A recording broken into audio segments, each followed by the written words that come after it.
Hello students, I hope you all are doing great. Mid term September exams के लिए first 6 chapters के 1 marks questions की quick revision आज हम लोग करने जा रहे हैं। सबसे पहले हम लोग टॉपिक शुरू करते हैं इन्वर्स ट्रिग्नोमेट्रिक फंक्शंस। जो क्वेश्चंस मैं आपको करवा रहा हूँ, इन क्वेश्चंस की और इनके साथ के सिबलिंग क्वेश्चंस की अगर आप रिवीजन कर लेते हैं तो डेफिनेटली आपको 1 मार्क्स के जो टोटल मार्क्स आपके बनते हैं वो आपके कंफर्म हो जाएंगे। Okay, so let's start with inverse trigonometric functions. First question is, you have to choose the correct answer. Tangent inverse of 3 square root minus secant inverse of minus 2 is equal to. So let's solve these two terms. First of all, tangent inverse of 3 under root. You can solve it like this. Tangent inverse of tangent 60 is 3 under root. So here you have pi by 3. Okay. So यहाँ आ जाएगा tangent will get cancelled with tangent inverse, you will gate pi by 3। ठीक है, इसकी value जो है पाई by 3 आई। अब हम लोग सीकेंट इनवर्स ऑफ माइनस 2 देखते हैं and this is equal to pi minus secant inverse of 2, right, क्योंकि हमारे पास क्या फार्मूला होता है, secant inverse of minus x. Inverse trigonometric functions में जो सारे आपके फार्मूले हैं, you have to remember all those फार्मूले। Minus secant inverse of x.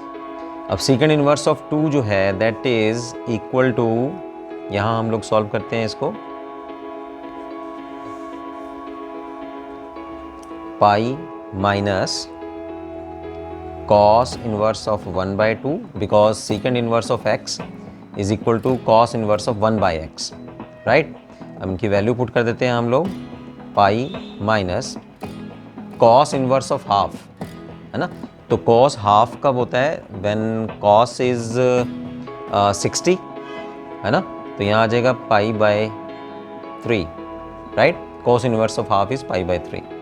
Subtract करेंगे 3 पाई माइनस पाई तो ये आ जाएगा 2 pi by 3। Tangent inverse 3 under root की हमारे पास वैल्यू थी पाई बाय 3, ठीक है, और माइनस 2 पाई बाय 3, ठीक है। एलसीएम ले लेते हैं, 3 will get LCM, pi minus 2 pi is minus pi by 3, so our right option is minus pi by 3। Next he is asking you to find out the principal value of tangent inverse of 1, right. बड़ा easy question है, tangent inverse, और 1 कब होता है, when tangent is pi by 4, ठीक है। So tangent inverse will get cancelled with tangent and you will get with pi by 4, so our right answer is first. Question is principal value of sine inverse of minus half. So आपको जैसे मैंने कहा formula जो है, sine inverse of minus x is equal to minus of sine inverse of x, right. तो हमारे पास sine inverse of minus half, this is equal to minus sine inverse of half, right.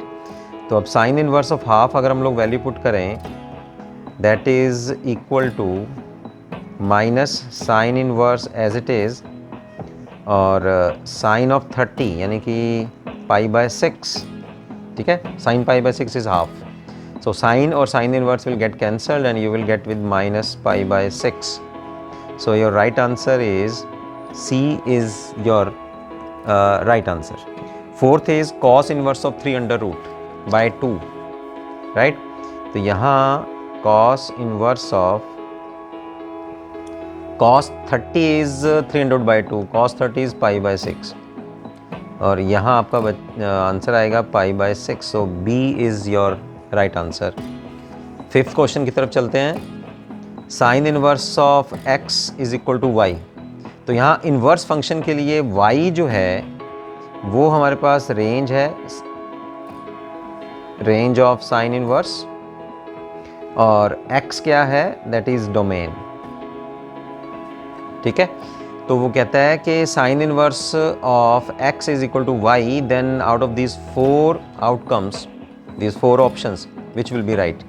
तो आपको पता ही है कि साइन इनवर्स के लिए जो रेंज होती है साइन इनवर्स फंक्शन की, यानी कि y जो होता है वो यहाँ वैल्यू लेता है -π/2 टू +π/2, राइट।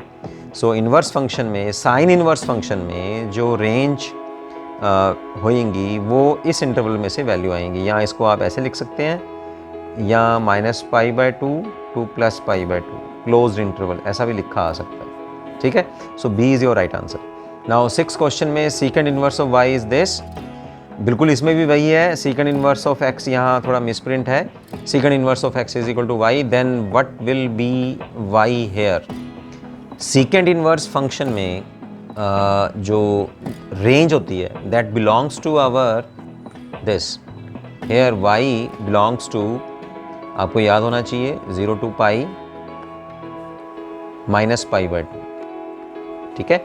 इसका डिटेल जानने के लिए, डिटेल में थोड़ा अगर आप कोई बच्चे अगर समझना चाहते हैं तो मैं अपने करवाए हुए चैप्टर की इन्वर्स ट्रिग्नोमेट्रिक के यहाँ इसी वीडियो में वहाँ आपको लिंक शेयर कर देता हूँ, ठीक है। तो वहाँ से आप जाके इसके जो क्वेश्चंस हैं, इसके जो फार्मूले हैं जो मैंने अच्छी तरह से समझाए हुए हैं कि कौन से फंक्शन की क्या डोमेन रहेगी और क्या रेंज रहेगी, वहाँ आप जाके इनको याद कर सकते हैं। तो सीधा सा ये फार्मूला है 6th का फर्स्ट पार्ट। 7th क्वेश्चन में चलते हैं, बिल्कुल सेम है। x is the domain of the cot inverse function and y is the range of the cot inverse function। तो इन चारों ऑप्शंस में से cot inverse का कौन सा रेंज रहेगा, कौन से इंटरवल में जो रेंज है वो रहेगी। तो 0 और पाई वाला जो इसकी इंटरवल है उसमें y बिलोंग करता है। So y belongs to 0 to π, right. Again 8th और 9th क्वेश्चन है, वो भी सीधे सीधे फार्मूले हैं। आपको साइन इनवर्स फंक्शन की यहाँ डोमेन याद होनी चाहिए। So domain of the sign inverse function, यानी कि x की जो वैल्यूज़ हैं वो आपको x will choose values from -1 to 1 in the closed interval, right. 9th question में domain of the function tangent inverse of x, यहाँ भी बिल्कुल डायरेक्ट आप लोग फार्मूला यूज़ कर सकते हैं। तो domain of the function is the set of all real numbers, right. 10th question में cot inverse of -x is equal to out of these 4 value, right. तो ये आपका आएगा cot inverse of -x is equal to pi minus cot inverse of x। तो बच्चों यहाँ जो second part है फिलअप्स के लिए, जहाँ आपको फिल इन द ब्लैंक्स के कुछ क्वेश्चंस आते हैं, 8 क्वेश्चंस आते हैं इसमें से, आपको उनके लिए आपको यहाँ से रिलेटेड जो फार्मूले हैं वो मैं यहाँ लिख रहा हूँ। Sine inverse of -x is minus sine inverse of x, tangent inverse of -x is minus tangent inverse of x, cosecant inverse of -x is minus cosecant inverse of x, and cosecant inverse of x is equal to sine inverse of 1/x, right. तो यहाँ जो first question है, principal value of cosecant inverse of 2 is sine inverse of 1/2। तो आप लोग यहाँ क्या कर सकते हैं, साइन इनवर्स, साइन हाफ कब होता है, जब 30 हो यानी कि π/6 हो, sine will get cancelled with sine inverse and you will get π/6। तो यहाँ फिल इन द ब्लैंक्स आपके पास आएगा π/6। आप इसको डायरेक्ट भी लिख सकते हो, ठीक है, because cosecant π/6 is also 2, right, और साइन π/6 इज 1/2, ये आपस में अपोजिट होते हैं। The value of tangent inverse of minus, तो यहाँ ये वाला फार्मूला हम लोग लगाएंगे, tangent inverse of -x is minus tangent inverse of x। तो यहाँ इसको हम लोग माइनस को बाहर निकालते हैं और ये हो गया tangent inverse of 1 minus as it is tangent inverse of tangent π/4। Inverse will get cancel with tangent, तो यहाँ आपके पास आ जाएगा π/4 minus π/4, right. Principal value of sine inverse of -3√/2, बिल्कुल उसी तरह से माइनस को हम लोग बाहर ले जाते हैं, and it is sine inverse of 3/2। 3/2 कब होता है, साइन 60, है ना, और साइन 60 का मतलब है साइन ऑफ π/3। सो ये दोनों आपस में कैंसिल हो गए और आपके पास रिजल्ट आएगा -π/3। आगे क्वेश्चन 4, इसके लिए फिर अलग से आपको फार्मूला आना चाहिए। बिल्कुल एक सिंपल सा फार्मूला है, अब कई क्वेश्चंस में यहाँ यूज़ होने वाला है, मैं फटाफट से लिख देता हूँ आपको, यहाँ दोनों क्वेश्चंस में ये सॉल्व हो जाएगा। Sine inverse of x, angle बराबर होना चाहिए, एंगल इक्वल होना चाहिए, cos inverse of x this is equal to π/2। अब यहाँ एंगल कोई भी मर्जी रहे, आंसर जो है दोनों का जोड़ π/2 रहता है। तो यहाँ आप ध्यान से देखिए, sine inverse of x cos inverse of 1/4 is equal to π/2। तो मैंने कब कहा, क्या कहा कि π/2 आपका आंसर आता है जब ये एंगल बराबर हो। तो इसका मतलब है x जो है वो 1/4 के बराबर होगा, तभी π/2 आएगा। इसका मतलब what is the value of x, that is 1/4। बस देखते लिख दो, है ना। यहाँ एंगल बराबर होना चाहिए, जो यहाँ एंगल है वो यहाँ एंगल है। सेकंड, अगले 5th क्वेश्चन में देखो आप, यही फार्मूला हम लोग लगा रहे हैं, sine inverse of x is cos inverse of x is π/2, right. तो यहाँ 5th क्वेश्चन में लग जाएगा sine inverse of 1/5 plus cos inverse of x, this is equal to π/2। तो x की वैल्यू यहाँ क्या बनेगी, 1/5। This is 1 marks question. Time बचाइए आप, क्योंकि आपको बड़े क्वेश्चंस भी करने हैं, तो एक मार्क्स के क्वेश्चंस में टाइम बचाइए आप। 6th क्वेश्चन आपका बनेगा cosecant inverse of x plus secant inverse of x। यहाँ फिर बच्चों यहाँ डायरेक्ट फार्मूला है, this the value is π/2, right. यहाँ भी एंगल बिल्कुल सेम होना चाहिए। Cosecant inverse of x plus secant inverse of x is equal to π/2, right. The value of cos inverse of half plus 2 sine inverse of half. Okay, तो यहाँ direct करते हैं हम लोग। Cos inverse of half, cos inverse of half को हम देखें, cos half कब होता है, जब कॉस 60 होता है। तो ये थोड़ा सा सॉल्व कर देता हूँ। कॉस ऑफ 60 यानी कि π/3, ठीक है, प्लस 2 साइन हाफ को होता है जब साइन 30 होता है। साइन 30 मीन्स π/6, ठीक है। तो यहाँ से बन जाएगा π/3 प्लस 2 टाइम्स π/6। तो ये कैंसिल हो जाएगा, π/3 प्लस π/3 आ जाएगा 2π/3, ठीक है। ये दो टेबल से कैंसिल, π/3 प्लस π/3 2π/3। तो इसका 7th क्वेश्चन का आंसर बनता है हमारे पास 2π/3। The principal value of cot inverse of 3 square root, ठीक। तो ये वैल्यू होती है tangent inverse of 1/3 under root, ठीक है। Cos inverse of x is equal to tangent inverse of 1/x। तो टेंजेंट 1/3 कब होता है, जब टेंजेंट 30 होता है, ठीक है। Tangent 30 means tangent of π/6। तो यहाँ वैल्यू आ जाएगी आपकी π/6।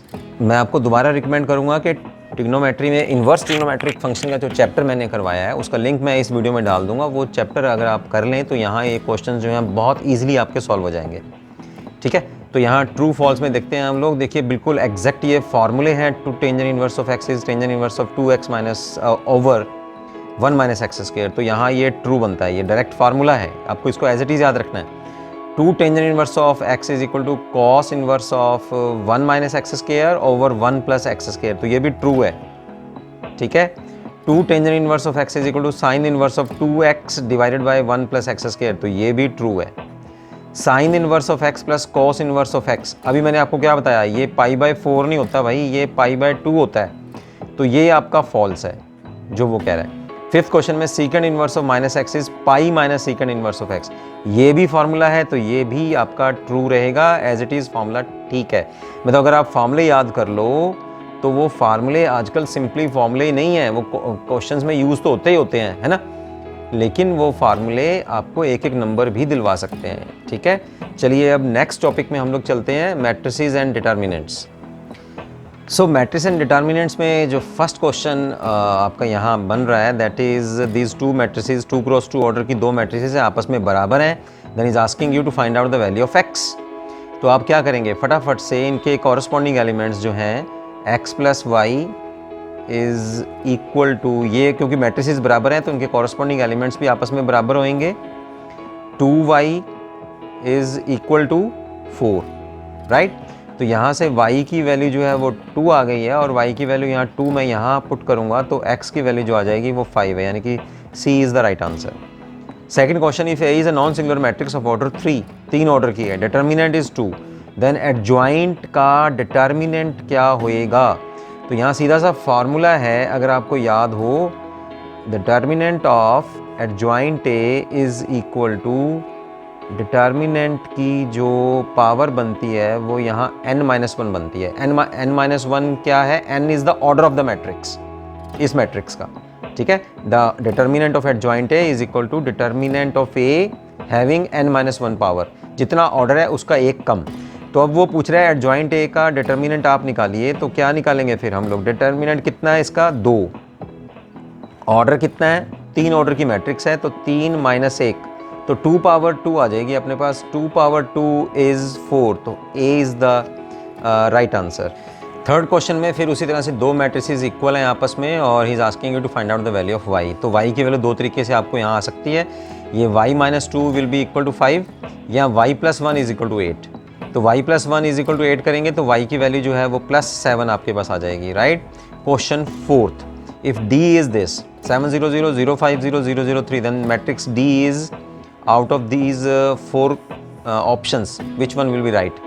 स्केलर मैट्रिक्स में क्या होता है कि सारे डायगोनल एलिमेंट्स जो हैं वो इक्वल होते हैं, यानी कि यहाँ तो 7 7 7 हो या 5 5 5 हो या 3 3 3 हो तो वो स्केलर मैट्रिक्स बन जाएगी। तो स्केलर तो ये है नहीं। डायगोनल मैट्रिक्स ये ठीक है क्योंकि यहाँ डायगोनल एलिमेंट्स हैं और नॉन डायगोनल एलिमेंट्स जो हैं वो ज़ीरो हैं सारे, और सिर्फ डायगोनल एलिमेंट्स जो हैं उसमें से एटलीस्ट वन नॉन जीरो होना चाहिए। तो यहाँ तो सारे नॉन जीरो हैं, तो डायगोनल मैट्रिक्स है ये। यूनिट मैट्रिक्स में क्या होता है कि यहाँ सारे 1 1 होने चाहिए डायगोनल मैट्रिक्स, तो वो तो नहीं है, फर्स्ट भी नहीं है, फोर्थ भी नहीं है, तो second is the right option. Question fifth चलते हैं, that is another important one.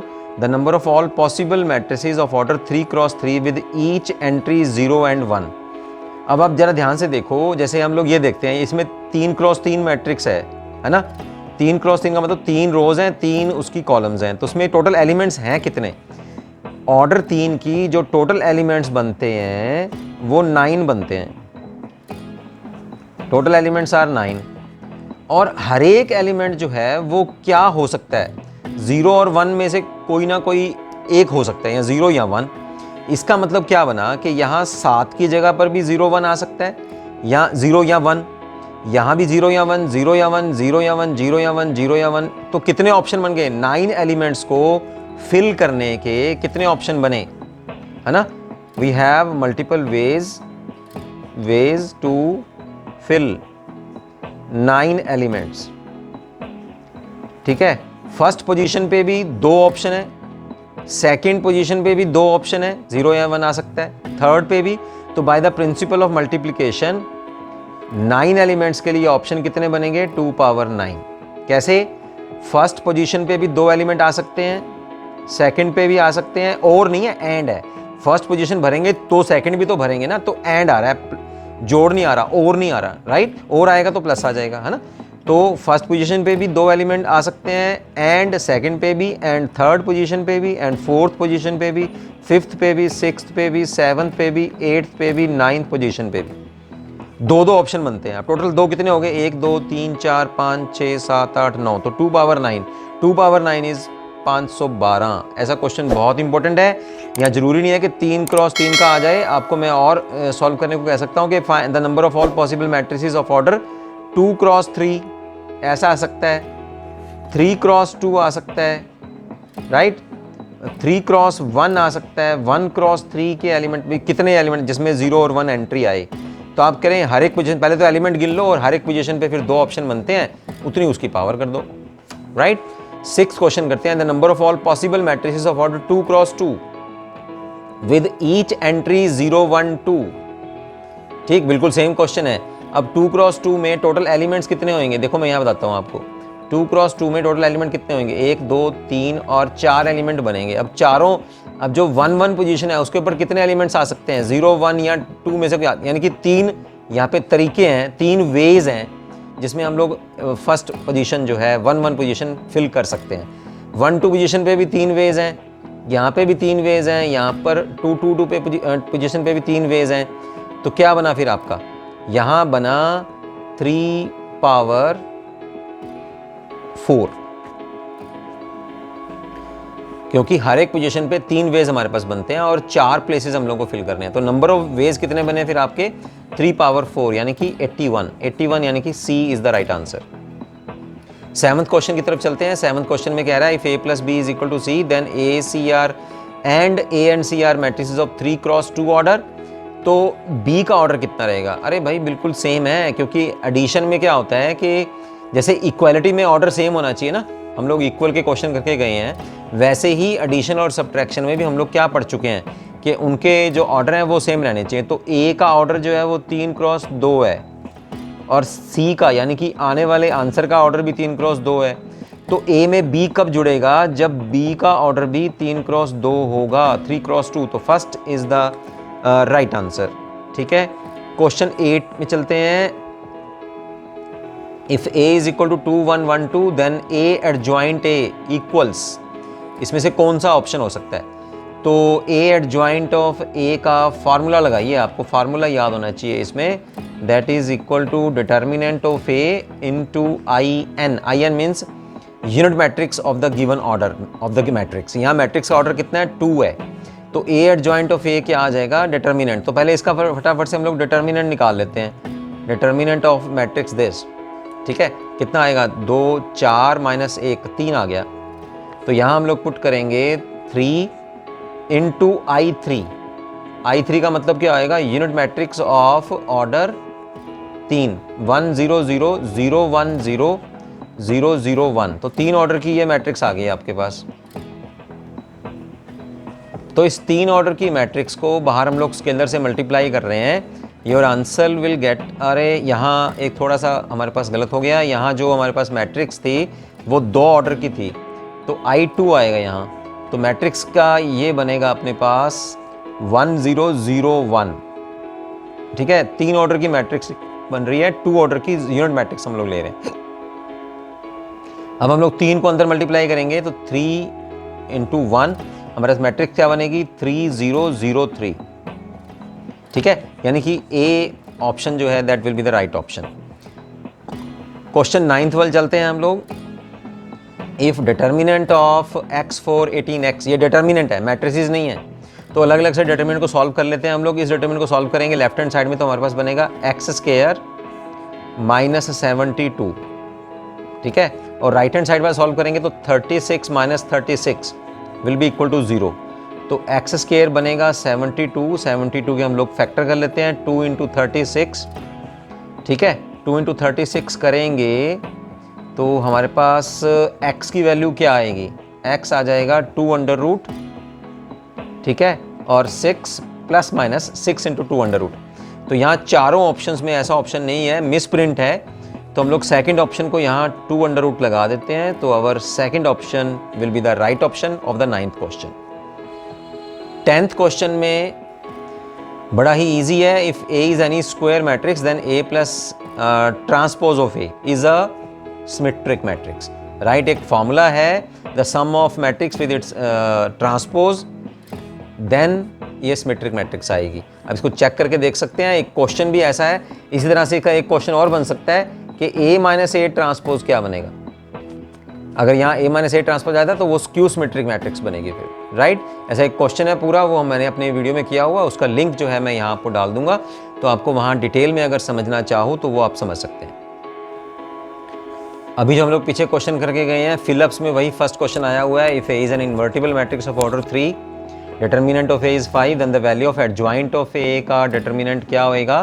तो आप लोग क्या करते हैं, फार्मूला क्या है हमारे पास? Determinant of A power n-1, इसका मतलब क्या होएगा? 5 पावर ऑर्डर कितना है? 2 है, 3 है, तो 3 में से 1 माइनस करेंगे तो 2 आ जाएगा, यानी कि 25 will be the answer.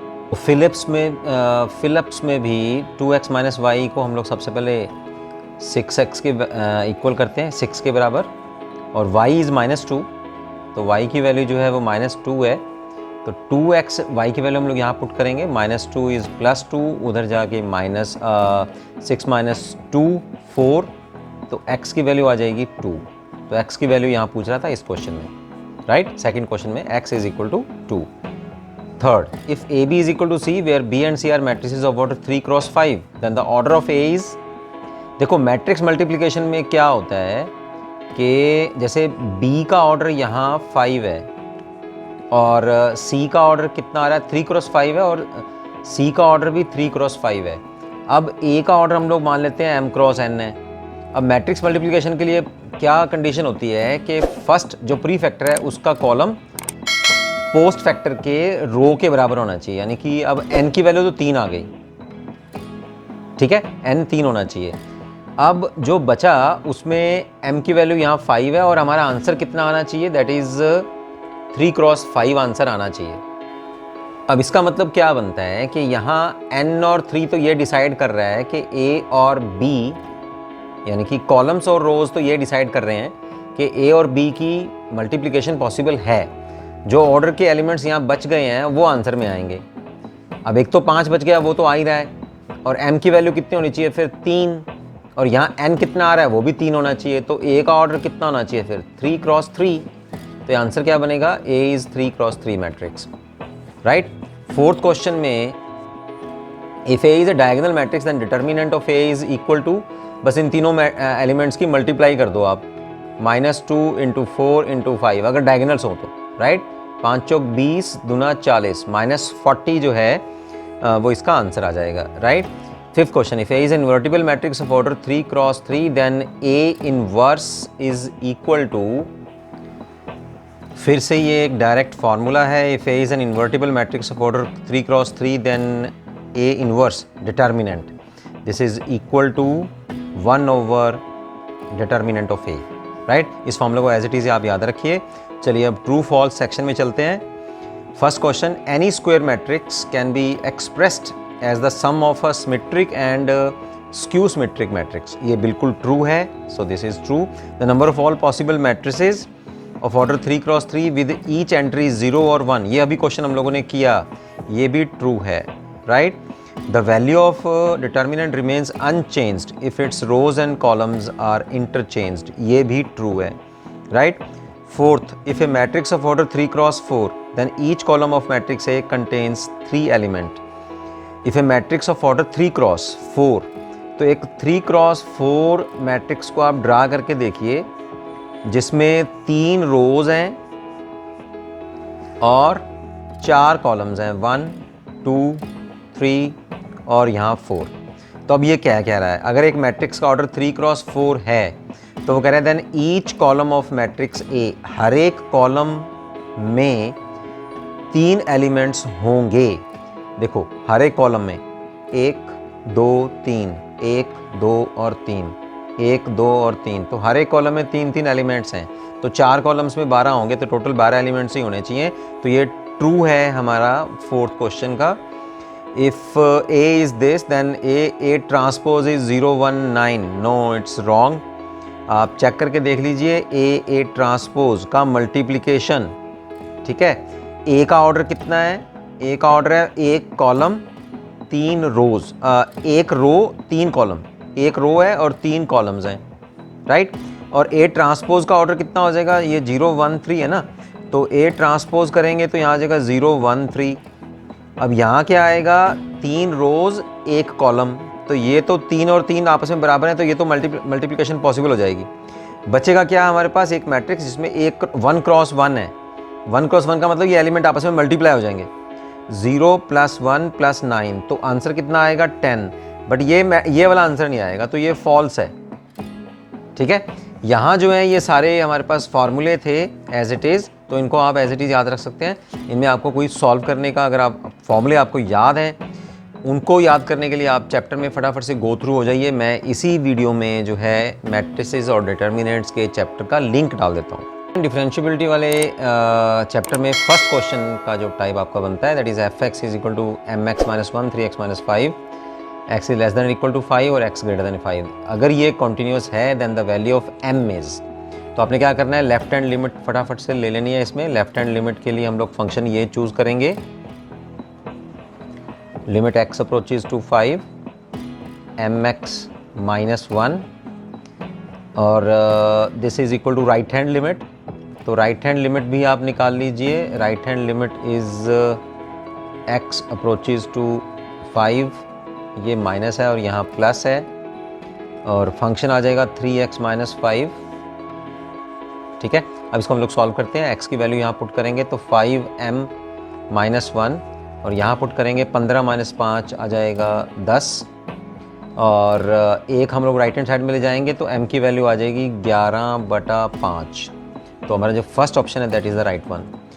Second question में function defined by this is continuous at x = 0 then find the value of k की वैल्यू को फाइंड आउट करने को बोल रहा है वो। तो उसी तरह से फर्स्ट क्वेश्चन की तरह यहाँ आपके पास x ≠ = 0 है, तो हम लोग जब लिमिट निकालेंगे, limit x approaches to 0 fx this is equal to sine of 3x/2x, limit x approaches to 0, और इसकी जो वैल्यू आएगी फंक्शनल वैल्यू एट 0 पे x equal to 0 that is k plus 1।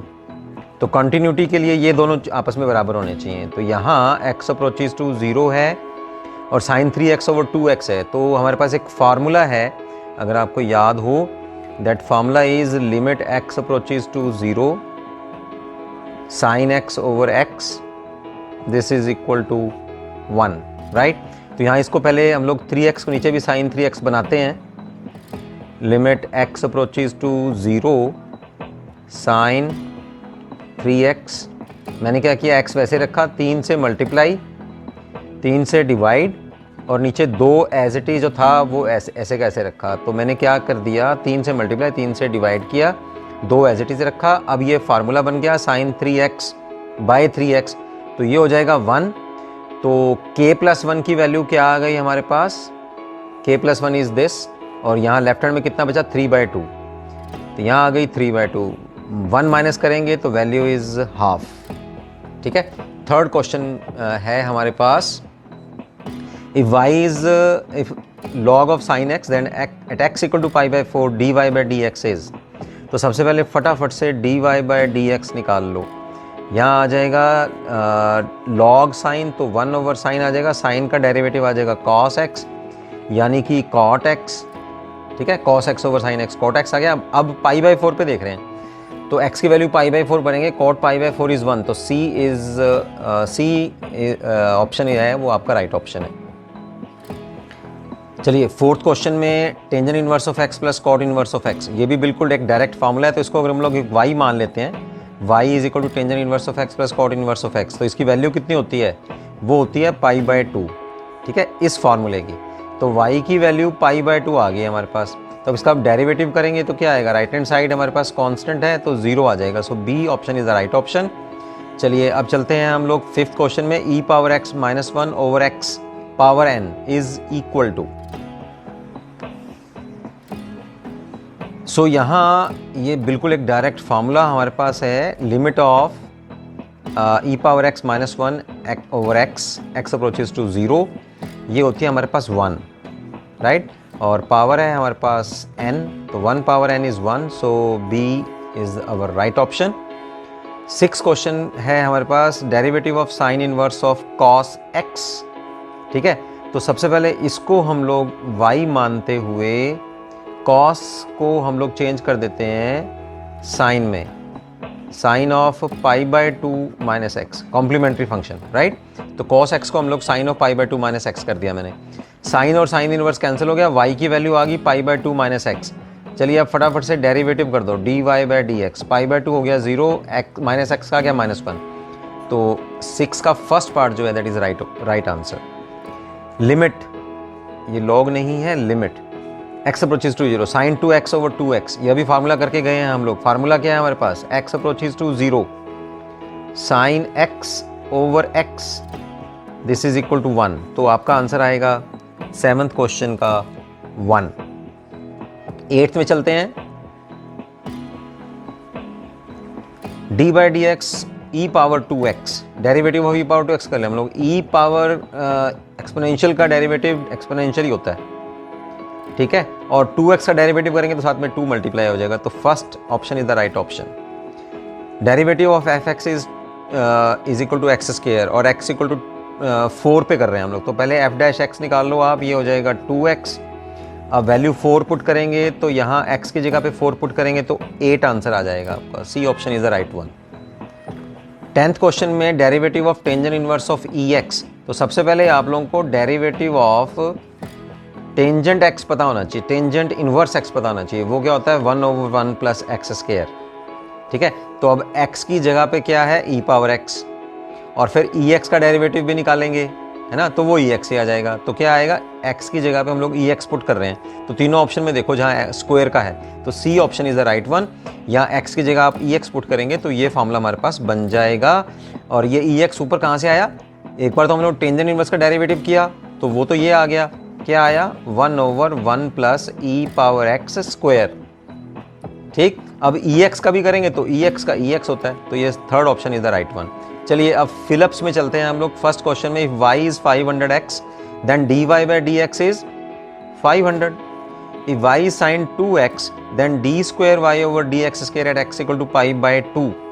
चलिए वन टाइम करते हैं, dy by dx ये हो गया 2 cos of 2x, फिर डबल टाइम कर दो, d square y over dx square ये हो गया -4 sine of 2x।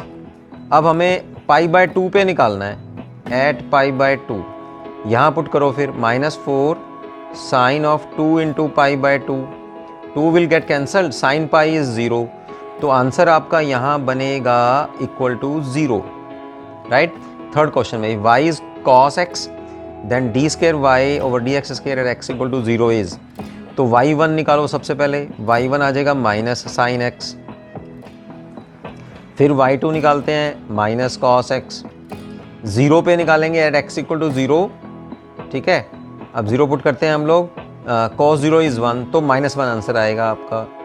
Fourth question d by d x of sine inverse of x square, ठीक है।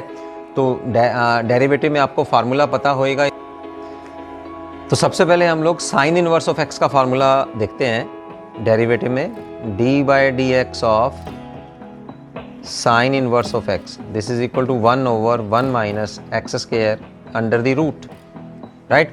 तो अब यहाँ एक्स स्क्वायर है तो क्या आएगा, फिर x है तो एक्स स्क्वायर है, तो सीधा सा फटाफट से आंसर लिख दो बस आप, 1 ओवर 1 माइनस एक्स स्क्वायर का स्क्वायर, तो x पावर 4, ठीक है, ओवर स्क्वायर रूट आ जाएगा, ठीक है। ये सीधा सा आंसर है एक नंबर में। y is equal to x power a, ठीक, तो नीचे वेरिएबल है ऊपर कांस्टेंट है, तो dy बाई डी एक्स क्या आ जाएगा, जैसे x पावर n होता है बिल्कुल वही है, तो a x power a minus 1, right. चलिए अब चलते हैं ट्रू और फॉल्स वाले सेक्शन में, ठीक।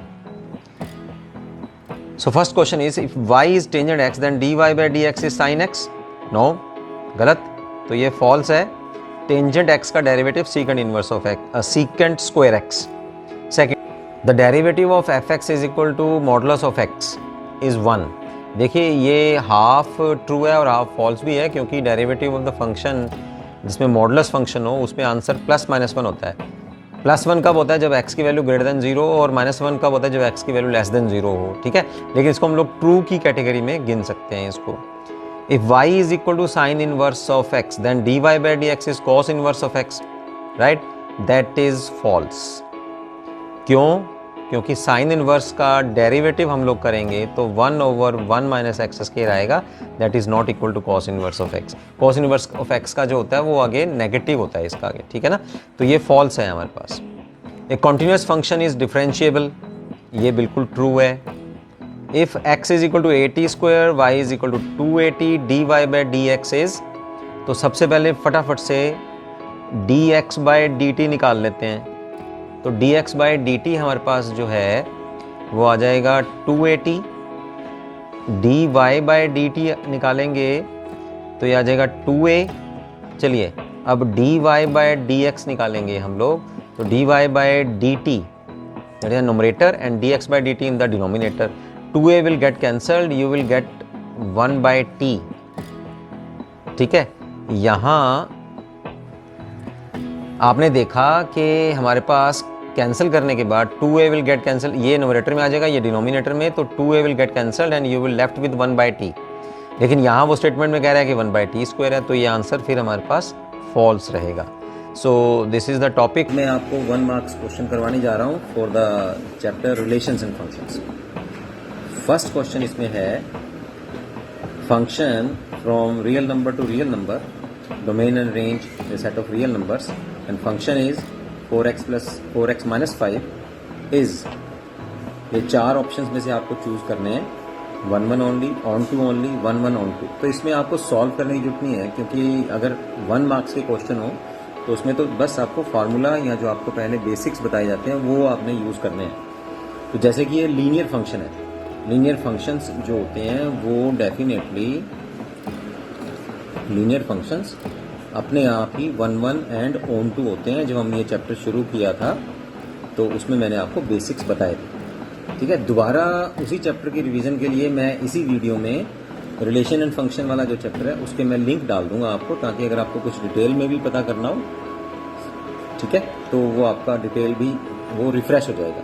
ठीक, तो इतना याद रखना है आपको कि लीनियर फंक्शंस वो जिसमें एक्स वेरिएबल की जो पावर है वो 1 हो, ठीक, वो 1 1 एंड ऑन टू होते हैं। तो सीधा सा फटाफट से सी पे टिक करिए, क्योंकि 1 मार्क्स क्वेश्चन को सॉल्व नहीं करना होता, इसको आपको डायरेक्ट आंसर करना होता है, राइट। चलिए इसी क्वेश्चन से रिलेटेड मैं 3-4 बातें आपको और बता देता हूँ। सो इन क्वेश्चंस के लिए कुछ मैं आपको फॉर्मूले भी बता देता हूँ, कुछ पहचान बता देता हूँ। जैसे अगर फंक्शन इसमें डोमेन और रेंज अगर सेट ऑफ रियल नंबर्स हैं, तो लीनियर फंक्शंस जो हैं वो ऑलवेज़ आपने जहाँ भी लीनियर फंक्शंस देखो फटाफट से 1 1 एंड ऑन टू उसको आप टिक कर दीजिए। जैसे यहाँ है from real to real, okay, तो यहाँ ये इवन फंक्शन है और यहाँ ये ऑड फंक्शन है। तो इवन फंक्शन 1 1 और ऑन टू नहीं होते set of reals to set of reals के लिए, और ऑड फंक्शन भी जो हैं वो ऑलवेज इवन ऑड फंक्शन जो हैं वो भी ऑलवेज 1 1 एंड ऑन टू नहीं होते। तो जहाँ इस तरह के फंक्शंस आते हैं आप वहाँ फटाफट से उनको टिक कर दीजिए।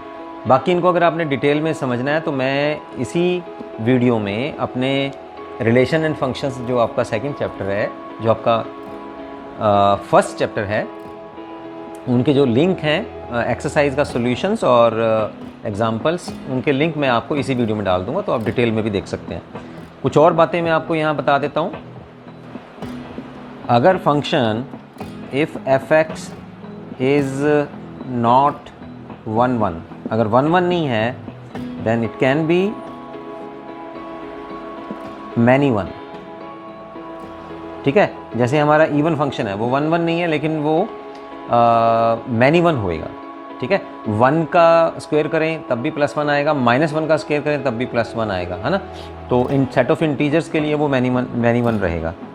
सेकंड इसका हम लोग देख सकते हैं कि अगर एफ एक्स ऑन टू नहीं है then it is into, ठीक है। अगर function is not onto then it is into, ठीक है। अब इनके जो टाइप्स हैं क्या होते हैं 1 1 ऑन टू, ये ऑलरेडी आपको चैप्टर्स में बताया जा चुका है, ठीक है। अब चलते हैं हम लोग अनदर फार्मूला। अगर किसी फंक्शन की range of f x is equal to codomain, right, then मतलब रेंज ऑफ फंक्शन कोडोमेन के बराबर हो तो फंक्शन पक्का जो है वो ऑन टू होगा। और देखिए रेंज ऑफ एफ एक्स किसी फंक्शन की range is the subset of codomain. अगर कोडोमेन का वो सबसेट हो, राइट, तब भी फंक्शन जो है function is into, right. तो ये कुछ बातें मैंने आपको बताई हैं। चलिए अब हम लोग नेक्स्ट क्वेश्चन की ओर चलते हैं। सेकंड क्वेश्चन में फटाफट से चेक करते हैं हम लोग। एक आपको रिलेशन दिया है 1 1 1 2 2 1 2 2, ठीक है। तो वो कह रहा है इन चारों ऑप्शंस में से कौन सा ऑप्शन सही रहेगा। रिफ्लेक्सिव का मतलब क्या होता है, फटाफट से आप ना इसको चेक कर लीजिए क्योंकि आपको पता होना चाहिए रिफ्लेक्सिव फंक्शंस क्या होते हैं। रिफ्लेक्सिव फंक्शन के लिए 1 1 2 2, राइट। तो अगर 1 1 आर से बिलोंग कर रहा है, 2 2 आर से बिलोंग कर रहा है, इसका मतलब फंक्शन जो है, रिलेशन जो है वो रिफ्लेक्सिव है, तो ये भी ठीक है। सिमेट्रिक क्या होता है, अगर ए बी रिलेशन का पार्ट है, मेंबर है, तो 2b भी यही होगा। यानी कि अगर if A B belongs to R then b a also belongs to R, तो उसको बोलेंगे सिमेट्रिक है। ट्रांजिटिव क्या होएगा, ट्रांजिटिव जैसे 1 2 आर से बिलोंग कर रहा है सेट ऑफ रिलेशन से, 2 1 भी आर से बिलोंग कर रहा है, इसका मतलब क्या है, A B belongs to R, B C belongs to R, this means that A C मतलब 1 and 1 also belongs to R. तो ये फंक्शन जो है, जो गिवन फंक्शन है, ये ट्रांजिटिव फंक्शन भी है। तो जो फंक्शन, तीनों फंक्शंस हों, रिफ्लेक्सिव, सिमेट्रिक एंड ट्रांजिटिव, उसको बोलते हैं हम लोग इक्विवेलेंस। तो fourth option is the right option in this case, right. चलिए अब चलते हैं हम लोग थर्ड क्वेश्चन की ओर। Let the relation of perpendicularity on the set of all relation on set of all straight line in a plane, then function is reflexive, symmetric, transitive or equivalence. So third question में जो relation है उसमें जो सारी lines हैं वो किस तरह से हैं, relation of perpendicularity on the set of all straight lines. ठीक है, सबसे पहले रिफ्लेक्सिबिलिटी हम लोग चेक कर लेते हैं। मान लीजिए दो इसमें मेंबर्स ले लेते हैं हम लोग L1, L2, L3, राइट, इस सेट ऑफ रिलेशन, और ये आपस में परपेंडिकुलर है। ठीक है, ये लाइंस परपेंडिकुलर्स हैं, राइट। तो रिफ्लेक्सिव का क्या मतलब होता है, L1 is not perpendicular to itself, अपने ऊपर तो खुद की परपेंडिकुलर नहीं ना हो पाएगी, तो रिफ्लेक्सिव तो हो नहीं पाएगा। चलिए फिर सिमेट्रिक चेक करते हैं। इफ़ L1 L2 के ऊपर परपेंडिकुलर है यानी कि AB, तो BA भी ट्रू है, यानी कि अगर L1 L2 के ऊपर परपेंडिकुलर तो L2 भी L1 के ऊपर परपेंडिकुलर होएगी, तो सिमेट्रिक है, राइट। और फिर ट्रांजिटिव चेक कर लेते हैं, L1 L2, L2 L3, L1 L3, मतलब कि अगर मान लीजिए जैसे ये लाइन जो है मेरे पास, ये L1 है, ये L2 है, अब ये एक दूसरे के ऊपर परपेंडिकुलर है। एक L3 और ले लेते हैं, L3 जो है वो L2 के ऊपर परपेंडिकुलर है, ये L3 हो गया, ठीक। लेकिन अब ध्यान से देखो, L3 और L1 क्या बन गया, ये आपस में पैरेलल बन गई। होना क्या चाहिए था कि अगर L1 L2 के परपेंडिकुलर है, L2 L3 पर परपेंडिकुलर है, तो L3 भी L1 के ऊपर परपेंडिकुलर होनी चाहिए थी, तब ट्रांजिटिव हो जाता। तो अब ये ट्रांजिटिव भी नहीं है, तो तीनों रिलेशंस तो है नहीं ट्रू, इसका मतलब इक्विवेलेंस भी नहीं है, तो फिर बचा क्या, symmetric. So second option is the right option. Fourth question की ओर चलते हैं। फोर्थ क्वेश्चन में वो कह रहा है फंक्शन आपको चेक करना है कि 1/(1)(2) है या नहीं है। तो यहाँ आपको फंक्शन गिवन है f(x) = 7x - 3 divide by 5, x belongs to set of real numbers. तो इसको हम लोगों को चेक करना है कि फंक्शन 1/(1)(2) या बाइजेक्टिव है या नहीं है। तो उसके लिए हम लोग क्या करते हैं, हम लोग दो एलिमेंट्स ले लेंगे, f1 x2 हम लोग चेक करते हैं उसको। यहाँ आ जाएगा 7x1 - 3 डिवाइड बाई 5, और यहाँ आ जाएगा 7x2 - 3 by 5। 5 will get cancelled with this, -3 with this, 7 cancel with this, तो x1 = x1 आ जाए, x1 = x2 आ जाएगा। तो सेम एलिमेंट्स की सेम इमेजेस है, डिफरेंट एलिमेंट्स की डिफरेंट इमेजेस है, तो 1/1 तो ये है। चलिए अब फटाफट से हम लोग चेक कर लेते हैं on2 के लिए। on2 के लिए चेक करने के लिए हम लोग क्या करते होते हैं, लेट f(x) = y, ठीक है, सच दैट y जो है वो सेट ऑफ रियल नंबर से बिलोंग करता है। तो यहाँ हम लोग फिर क्या करेंगे, 7x - 3 डिवाइड बाई 5 = y, और अब इसमें से x की वैल्यू हम लोग निकाल लेते हैं, 5y + 3 डिवाइडेड बाई 7, ठीक है। तो यहाँ थी हमारे पास -3 है, ठीक है, तो राइट हैंड साइड में वो +3 हो जाएगा, राइट। तो अब देखा जाए तो यहाँ जो हमारे पास आंसर आया x की, ये हम लोग दोबारा चलते हैं फंक्शन में पुट करते हैं इसको। तो f(x) की वैल्यू हमारे पास आ गई है f(5y + 3 डिवाइडेड बाय 7)। चलिए अब इसको फंक्शन में पुट कर देते हैं हम लोग। फंक्शन अब इसका है, राइट। तो फंक्शन क्या है, 7 × the variable 5y - 3 divided by 7 -3 divided by 5, right. 7 will get cancelled with this, right, 3 will cancel with this, 5 will cancel with this, तो क्या आ गया, f(x) = y आ गया। इसका मतलब implies for all y belongs to r there exist x belongs to r। इसका मतलब क्या बना कि function such that f(x) = y। तो फंक्शन क्या हो गया, f is on2। तो यहाँ से क्या पता लगा कि फंक्शन जो गिवन फंक्शन है वो बाइजेक्टिव। तो our option C option is the right one. चलते हैं फिफ्थ क्वेश्चन की ओर। Let r be the relation in the set of natural numbers given by A B is such that a = b - 2 and b is greater than 6। तो यहाँ हम लोगों को b की वैल्यू जो है वो 7 से भरनी शुरू करनी है, 7, 8, 9, 10, ओके। तो उसमें से फिर आप भरते भरते देखो फिर आपकी वैल्यू आती क्या है जो r से बिलोंग करेगी। तो 7 पुट करते हैं हम लोग, और ए बी सेट आना चाहिए, एलिमेंट्स आने चाहिए ए बी के, और a कैसे आएगा, b में से -2 करके। तो और b की वैल्यू हम लोग क्या करनी है, 7 से पुट करनी है। और रिलेशन क्या है हमारे पास, b -2। तो b की वैल्यू हमें 7, 8, 9 एंड सो ऑन, वहाँ से हमें a की वैल्यू आ जाएगी। चलिए सबसे पहले b की वैल्यू पुट करते हैं हम लोग 7, 7 - 2 आ जाएगी 5। फिर b की वैल्यू पुट करते हैं हम लोग 8, 8 - 2 आ जाएगा 6। फिर पुट करते हैं 9, 9 - 2 आ जाएगा 7। चलिए अब देखते हैं हम लोग 7 के लिए 5 आई, जो कि इन ऑप्शंस में कहीं नहीं है। 8 के लिए 6 आई है, ये रही किसकी वैल्यू, a की वैल्यू 6 और b की वैल्यू जो आई है वो 8 है। हम लोगों ने 8 पुट किया।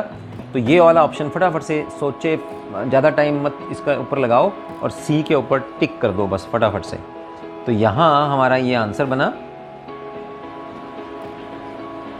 बाकी अगर आंसर आप चेक करना चाहेंगे, जैसे हम लोगों ने b की वैल्यू 9 पुट करी है तो a की वैल्यू 7 है, तो 9, 7 का यहाँ कोई ऑप्शन ही नहीं है, तो कल्ला यही ऑप्शन है फिर, राइट। चलिए अब चलते हैं हम लोग 6 क्वेश्चन की ओर। From set of natural number to natural number given by this function f2 is f3 is equal to 1 and fx is this, x will greater than 3 is many 1 and on 2, 1 1 on 2, many 1 on into and 1 1 into। चलिए 6 question को ध्यान से समझते हैं हम लोग।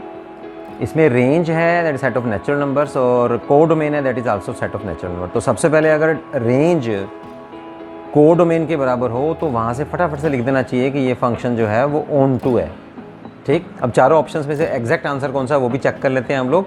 तो यहाँ मैंने सेट ऑफ नेचुरल नंबर्स जो कोडोमेन के एलिमेंट्स हैं वो ड्रा कर देते हैं, set of all natural number 1 2 3 4 5 6 positive numbers. और यहाँ फंक्शन के अंदर पुट करने के बाद जो एलिमेंट्स आते हैं वो भी सेट ऑफ नेचुरल नंबर्स में ही आएंगे। तो सबसे पहले देखते हैं कि 2 की इमेज कितनी है, वो भी 1 है, राइट। तो सेकंड एलिमेंट की इमेज हो गई 1, थर्ड की कितनी है, वो भी 1 है। तो यहीं से आंसर पता लग जाएगा, मैनी 1। चलो और चेक कर लेते हैं।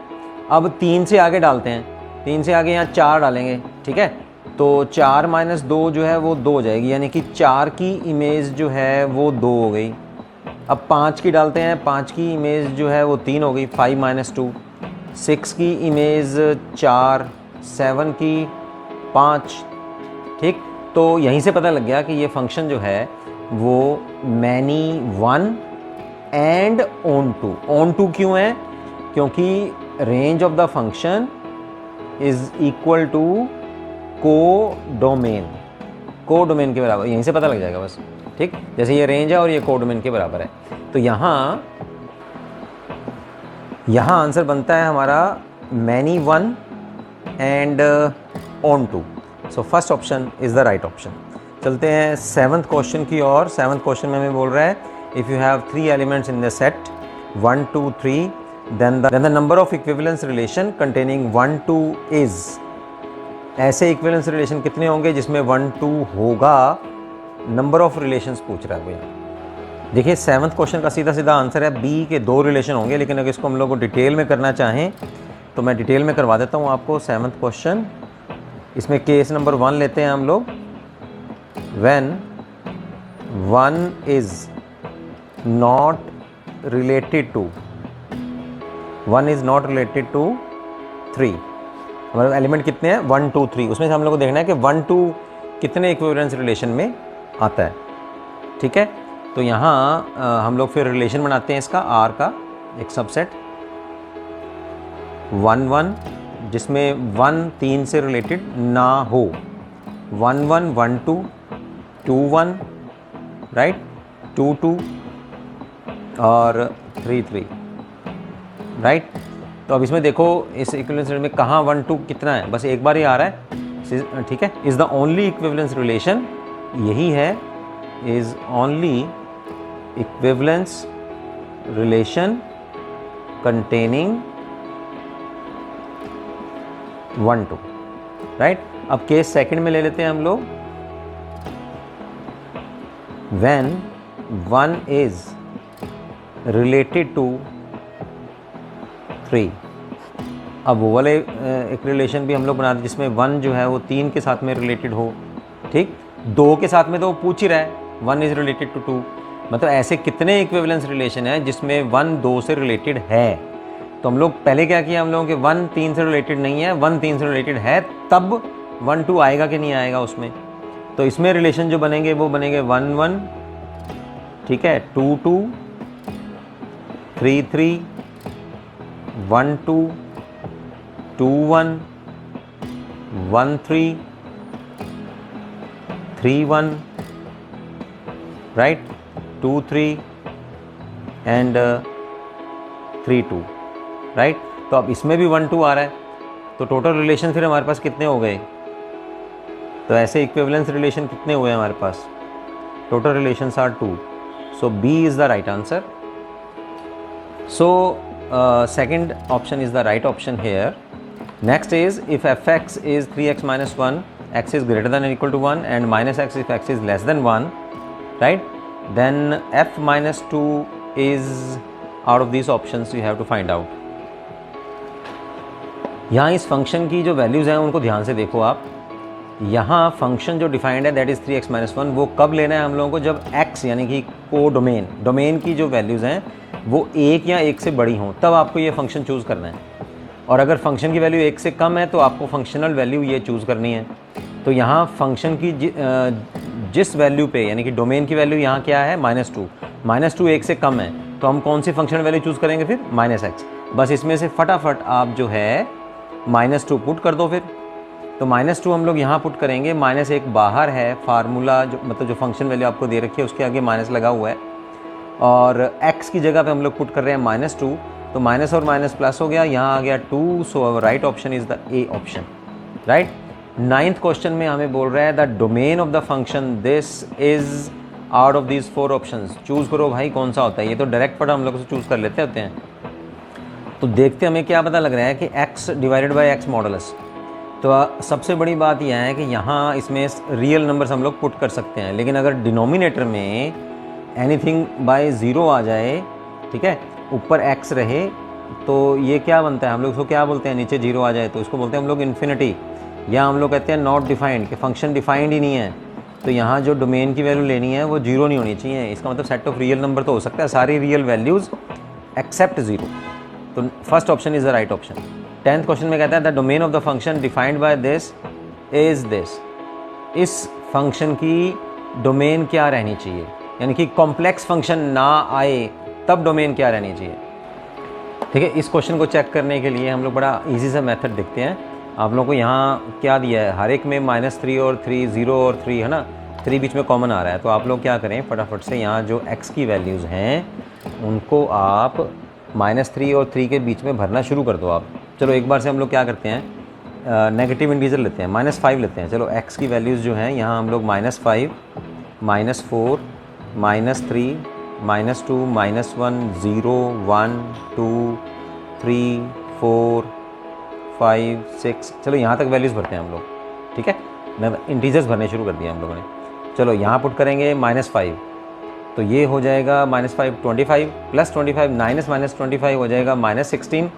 तो यहाँ ये वैल्यूज़ जो हैं ये इमेजनरी वैल्यू आ जाएंगी। -16 आएगा ना, तो माइनस का जो अंडर होता है वो आयोटा होता है, तो ये इमेजनरी वैल्यूज़ आ जाएंगी। यहाँ आयोटा साथ में आ जाएगा। 4 भरेंगे तब भी -4 आ जाएगा, +16, तो 9 - 16 हो जाएगा आपके पास, 9 - 16 हो जाएगा -7 है ना, तो 7 आयोटा आ जाएगा। तो यहाँ इमेजनरी वैल्यूज़ आ गई। तो यहाँ चलते हैं फिर, -3 यहाँ पुट करेंगे x² की जगह पे, तो -3 का स्क्वायर हो जाएगा +9, तो 9 - 9 हो जाएगा 0। फिर यहाँ पुट करते हैं -2, तो 9 - 4 हो जाएगा 5√, तो ये भी रियल आ गया।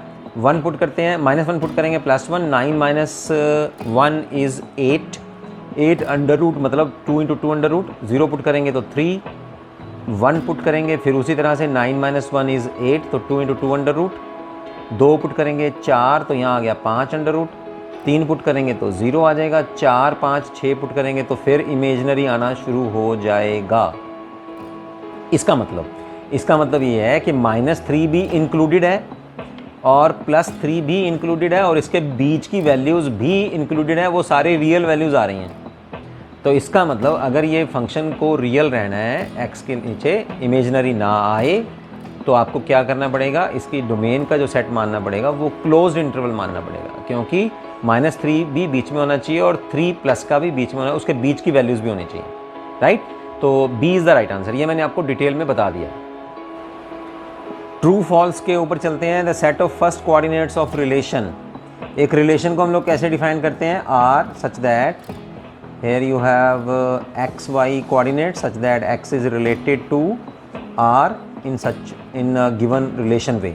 ओके, तो यहाँ जो फर्स्ट एलिमेंट्स वो चूज़ करता है वो क्या होते हैं, डोमेन के एलिमेंट्स, और जो सेकंड एलिमेंट्स होते हैं वो रेंज के होते हैं। इसका मतलब यहाँ जो फर्स्ट हमारे पास आंसर बनेगा दैट इज़ ट्रू। ठीक, सेकंड चलते हैं हम लोग। Every function is a relation but every relation is not a function. बिल्कुल ठीक है, हर एक फंक्शन जो होता है वो एक रिलेशन ही होता है और हर एक रिलेशन ज़रूरी नहीं है कि वो फंक्शन हो, तो ये भी ट्रू है हमारे लिए। थर्ड क्वेश्चन की ओर चलते हैं हम लोग। तो इस क्वेश्चन को हम लोगों को समझने के लिए मैं आपको फार्मूला बताता हूँ कि number of onto functions from a set A to B कितने होंगे। इस फार्मूले को हम लोग यूज़ कर सकते हैं। Suppose set A has n elements and set B is m elements, तो n power m minus nc1 n minus 1 power m nc2 n minus 2 power m minus nc3 n minus 3 power m। तो अब क्योंकि a और b दोनों के 3 elements हैं तो मैंने इस फार्मूले में मैं पुट कर रहा हूँ 3 power 3 3c1 3 minus 1 2, right, and power of second जो सेट है उसकी 3 है, right, 3c2 n 3 minus 2 is 1 और m की वैल्यू जो है वो 3 है। तो इसको सॉल्व करेंगे तो हमारे पास 6 रिलेशंस बनते हैं, 9 नहीं बनते। तो according to the question the order of a and order of b is 3, then the number of onto functions from a to b is 9। तो ये फॉल्स है, हमारा आंसर कितना आ रहा है, 6 आ रहा है। तो यहाँ this is our false answer, right. और आपको ये फॉर्मूला जो है वो आपको याद करना पड़ेगा, राइट। चलिए फोर्थ में चलते हैं। फोर्थ क्वेश्चन स्टेटमेंट है the range of the relation R. ये रिलेशन के एलिमेंट्स दे रखे हैं और बोलता है कि ये अपने पास रेंज है। देखो भाई, रेंज के जो एलिमेंट्स यहाँ आ रहे हैं 1 2 4 और 4, तो यहाँ इसकी रेंज मानी जाएगी 1 2 4, लेकिन ये नहीं है, तो that means fourth is a false. The relation of similar triangles is a plane that is an equivalence relation. ये बिल्कुल ट्रू है। इसका डिटेल देखने के लिए, डिटेल का क्वेश्चन जो है मैंने अपने जब मैंने आपको एक्सरसाइज करवाई थी types of functions, relation and functions का जो फर्स्ट एक्सरसाइज जो है उसमें ये क्वेश्चन पूरी तरह से मैंने सॉल्व किया है। मैं आपको रिलेशंस और फंक्शंस का पूरे चैप्टर जो है उसके मैं आपको लिंक डाल दूंगा। टाइप्स ऑफ फंक्शंस, रिलेशंस क्या होते हैं वो मैं इस वीडियो में उसके लिंक डाल दूंगा आपको, ठीक है। That is 1.1 exercise, 1.2 exercise, right. तो आप वहाँ से डिटेल में इसको कर सकते हैं। So this is the true relation. चलो अब फिलअप्स हम लोग करते हैं। फिलअप्स में फर्स्ट क्वेश्चन है a relation from set X to set Y is a subset of. यहाँ इसका डायरेक्ट आंसर आएगा हमारे पास relation from X to set Y is a subset of the Cartesian product of X and Y, ठीक है। Cartesian product क्या होती है वो मैंने अपने चैप्टर में बताया हुआ है आपको डिटेल में, ठीक है। तो यहाँ से आंसर क्या बनेगा, R is a subset of X cross Y. Second question में here you have a given function 1 3 2 4 3 5 4 6 is dash function. तो यहाँ डैश की जगह आप सीधा फटाफट से 1 1 फंक्शन भर सकते हैं। क्यों? क्योंकि यहाँ हर एक एलिमेंट के लिए डिफरेंट इमेज है। 1 की 3 है, 2 की 4 है, 3 की 5 है, 4 की 6 है। तो अगर मैं इसको यहाँ ड्रा करके भी दिखाऊँ आपको, ठीक है, तो पहले डोमेन के एलिमेंट्स क्या हैं, 1 2 3 और 4, और 1 की इमेज क्या आ रही है 3, 2 की आ रही है 4, 3 की 5 और 4 की 6। तो हर एक एलिमेंट की एक इमेज हमारे पास बन रही है, that is a 1 1 function. Third question चलते हैं। Relation R on a set S is called dash relation if it is reflexive, symmetric and transitive. देखो हमारा जो सेकंड क्वेश्चन था वो यहीं आ रहा है कि अगर कोई रिलेशन ये तीनों हो, रिफ्लेक्सिव हो, सिमेट्रिक हो, ट्रांजिटिव हो, तो उसको हम लोग क्या बोलते हैं, इक्विवेलेंस रिलेशन, राइट। फटाफट इसको लिख सकते हैं आप लोग। फोर्थ क्वेश्चन चलते हैं। तो ये तो डायरेक्ट जो है वो एक फार्मूला ही है हमारे पास। If A B B C belongs to R, R is a relation, implies A C belongs to R, ठीक, देन आर इज ट्रांजिटिव। बिल्कुल इजी है ये, ठीक है। मतलब फर्स्ट 1 2 2 3 और फिर 3 1 या 1 3 अगर उसी रिलेशन में एग्जिस्ट करते हैं, बिलोंग्स करते हैं, तब हम रिलेशन आर को क्या बोलते हैं? Transitive relation. फिफ्थ की तरफ चलते हैं। If U is a universal relation from A to B, then U is equal to their Cartesian product A cross B, right. सीधा सा आंसर है, आप वो फटाफट से उसको लिख सकते हैं। So this is the end of some of the important questions जो मैंने आपको यहाँ दिए हैं फॉर योर सितंबर एग्ज़ाम। इनको अच्छी तरह से कर लीजिए। इनके साथ के जो है सिबलिंग क्वेश्चंस भी आप कर लो। मैं आपको गारंटी देता हूँ कि आपके 32 मार्क्स जो हैं वो कंफर्म हो जाएंगे। तो मिलते हैं फिर नेक्स्ट टॉपिक के साथ में, एप्लीकेशंस ऑफ डेरिवेटिव्स।